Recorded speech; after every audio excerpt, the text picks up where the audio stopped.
All right, so American citizens. Today I want to start off with an activity, and it's a thumbs up, thumbs down activity. So, thumbs up at home if you like or use TikTok or YouTube. And sometimes we use YouTube in school, so everyone's thumbs should be up. Thumbs up if you practice a religion with your family at home. Okay, thumbs up, thumbs down if you complain. Okay, oh, I don't like that kind of food, or that person's annoying me, right?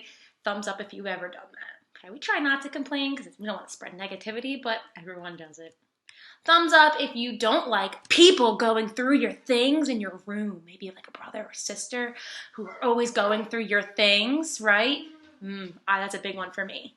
Now, boys and girls, the reason that we did this thumbs up activity is because most of you have hit thumbs up because you have these rights as humans. And because of the Constitution and the Bill of Rights, the amendments that were added to it, you can watch YouTube. You can express your opinion and complain. You have the right to not have other people go through your things. So the Bill of Rights has 10 amendments that were added later in the Constitution. So they were like, oh man, these rights need to be added because rights are what are basic rights that humans can have, regardless of your gender, regardless of where you are in America, regardless of your religion. So these are rights that everyone has and you have. So that's why you need to know about them because they affect you. So open up to page 83 in your textbook. We're going to be reading along. And you need your pencil ready because we're going to be doing annotations and we're going to be underlining and maybe writing some things on the side so that way we can be good note takers. Right, the Bill of Rights is the heading I'm looking at here on the top of the page. The first 10 amendments of the Constitution are called the Bill of Rights. Underline that. You could probably hear my dog crying. He's upset there isn't a Bill of Rights for dogs. All right, so now, as I said yesterday, there are 27 amendments that have been added for the past 200 years. That's it. So they added these 10 all at once. They're like, oh man, we got to give these rights to the people. Here we go. So that's why it's just called the Bill of Rights. Okay, because there's just a bunch and they just gave it a name. These amendments are basic rights of every person, including you in the United States. These rights include freedom of speech, being able to say what you want to say, freedom of religion, and the right of the press to publish freely. So meaning if you are a journalist or, so for example, Miss Moran did journalism in college, and I could make for stories about basically whatever I wanted to present on the news station. Now, in our government, we're allowed to do that, but there's other governments in the world that don't allow that. The government regulates what goes out to the public. So this plan for the government has proven to be both strong and flexible. Our Constitution has kept our republic healthy for more than 200 years because it gives the citizens a right. Remember, we the people. Okay, so there's 10 amendments and it gives citizens basic rights. That's really all you need to know about it. And over here in this image, what do you notice? Right, so one of the amendments in the Bill of Rights says that people are allowed to gather and protest when they feel that something isn't right in their government or in their society. Okay, so some examples of these that you might have seen in the news, the Women's March, some other things like that where people will get together and voice their opinions.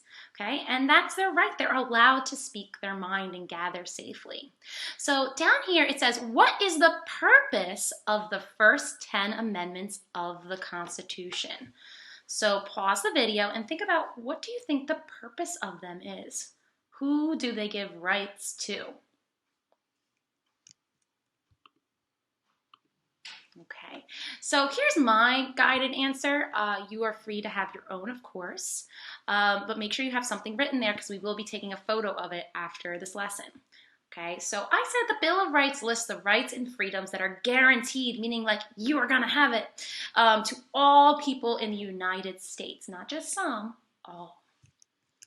Okay, so now I put together this list because, you know, like as I said, the Bill of Rights was written a really long time ago, so I made a kid-friendly version of it. And I'm just going to briefly go over a few, not all 10, just a few, so you can understand why some of them are important to you today. So the first one is your freedom of speech, religion, basically your right to assemble to protest and your right to have news broadcasted to you. Okay, so like we said, if you want to talk on Twitter or tweet on Twitter, if you want to text your friends, you want to express something to your teacher, you have that right.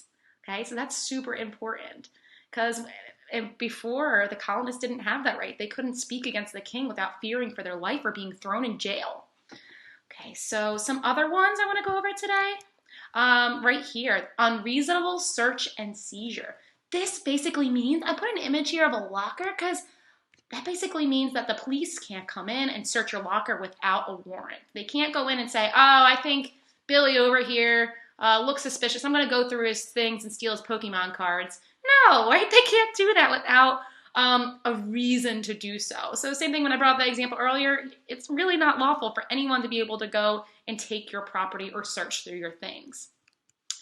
Another one that we can talk about is your right to a speedy trial. So, oh my gosh, I hope it never happens to you guys, but if you get like a ticket or if you get in trouble with the law, this basically means that you have the right to a speedy trial. It's not going to take months and years, right? And you won't be spending that time in jail while you're waiting, right? They won't be spending that long amount of time waiting for your trial. Okay, same thing here for this one. This also gives you a right if you get in trouble. You're allowed to it's called plead the fifth. You might have seen it on TV shows. I plead the fifth. It basically means I'm going to be quiet and wait for my lawyer. You have the right to say that. And just one or two more. You also have the right to a jury. So there's a lot of this has to do with like trials and stuff like that. So basically a jury is when you have 12 people and they get to hear your case and decide if you're guilty or what crimes you've been committed of. But it's basically people who aren't higher than you. They have the similar backgrounds to you. So it gives you more of a fair trial instead of one judge presiding and saying, oh, you're guilty. Okay. Another one is unreasonable punishment. So back in the day, the colonists were subjected to getting tarred and putting feathers on them. So the feathers would stick and it would hurt their skin, right? So they put this in the Constitution or the Bill of Rights because they don't want any of their citizens to be hurt. And I'll go over more of these tomorrow because we're going to be doing a Bill of Rights activity. But before we do that, and I get into that, sometimes Ms. Moran goes on a rant, I want us to be able to write about what we learned in this chapter. So number 4 says, and you're going to be doing this on your own, but I'm going to give you some sentence frames to help you. So you can go back into the lessons, go back into the textbook to help you find your answers. So which document was written first? The Declaration of Independence or the Constitution? Now I know declaration means like to declare, like to tell like England or Britain that we don't want to be with you anymore and we don't want a monarchy. So do you think that would happen before the Constitution or after? Hint, hint. And number 5, it says, describe how the principles in the Constitution affect you today. Okay, so when we talk about the Constitution, we're also talking about the Bill of Rights. They're attached to the Constitution. They're amendments. Okay, so you could talk about, and I put the sentence frame here because you should be using full sentences. You were in 4th grade.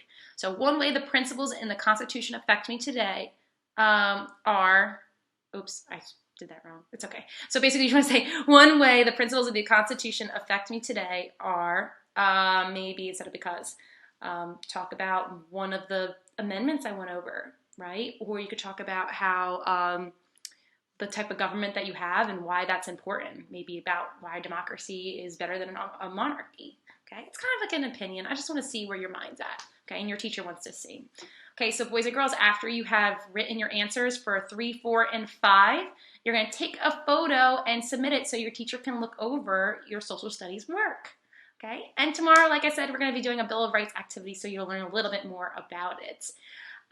So in our Bitmoji classroom is actually a Bill of Rights game that can help you get to know them a little bit better. So you're going to go through a town and see how all the Bill of Rights amendments affect the people in the town. So it's a really cool activity that I would like you to do after you submit your work.